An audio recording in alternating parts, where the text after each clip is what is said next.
गौतम बुद्ध ज्ञान को उपलब्ध होने के बाद घर वापस लौटे। 12 साल बाद वापस लौटे।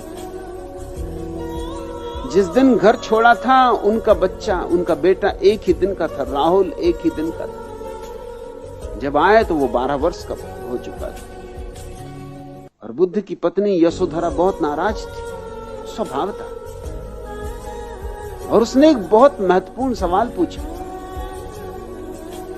उसने पूछा कि मैं इतना ही जानना चाहती हूं,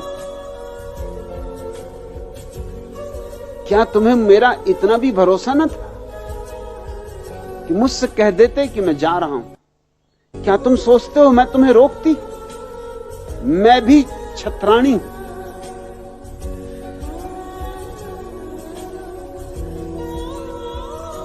अगर हम युद्ध के मैदान पर तिलक और टीका लगा के तुम्हें भेज सकते तो सत्य की खोज पर नहीं भेज सकते। तुमने मेरा अपमान किया, बुरा अपमान किया, जाके किया अपमान, ऐसा नहीं। तुमने पूछा क्यों? तुम कह तो देते कि मैं जा रहा हूं, एक मौका तो मुझे देते, देख तो लेते कि मैं रोती हूं, चिल्लाती हूं, रुकावट डालती हूं। कहते हैं बुद्ध से बहुत लोगों ने बहुत तरह के प्रश्न पूछे होंगे, मगर जिंदगी में एक मौका था जब वो चुप रह गए, जवाब न दे पाए। और यशोधरा ने एक के बाद एक तीर चलाए। और यशोधरा ने कहा कि मैं तुमसे दूसरी ये बात पूछती हूं कि जो तुमने जंगल में जाके पाया, क्या तुम छाती पे हाथ रख के कह सकते हो कि वह यही नहीं मिल सकता? ये भी बुद्ध कैसे कहें कि यही नहीं मिल सकता था, क्योंकि सत्य तो सभी जगह है। जंगल में मिल सकता है तो बाजार में मिल सकता है। ये और बात है कि बाजार में जो है वो सोचता हो कि नहीं मिल सकता, मगर मिल जाने के बाद तो कोई कैसे कहेगा कि बाजार में नहीं मिल सकता? वह तो सब जगह। फिर आंखें झुक गई। और तीसरी बात, उसने बड़ी गहरी चोट की थी, मगर उस चोट में यशोधरा उलझ गई। तीसरी बात उसने की, राहुल को सामने किया और कहा कि ये तेरे पिता हैं, ये देख, ये जो भिखारी की तरह खड़े हैं, हाथ में भिक्षा पात्र लिए, यही तेरे पिता हैं।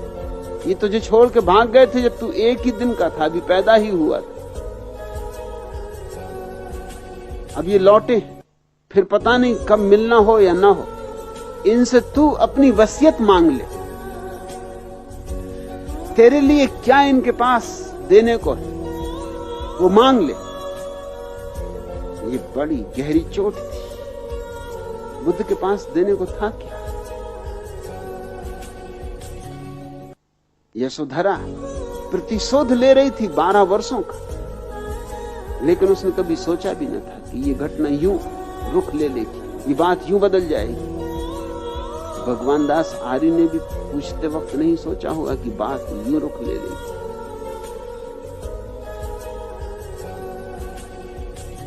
बुद्ध ने तत्क्षण अपना भिक्षा पात्र राहुल को दे दिया और कहा कि बेटे, मेरे पास कुछ और देने को नहीं, लेकिन जो मैंने पाया है वो तुझे दूंगा, तू संन्यास्त हो जा। 12 वर्ष के बेटे को संन्यास्त कर दिया। यशोधरा की आंखों से झरझर आंसू गिरने लगे। उसने कहा, यह आप क्या करते?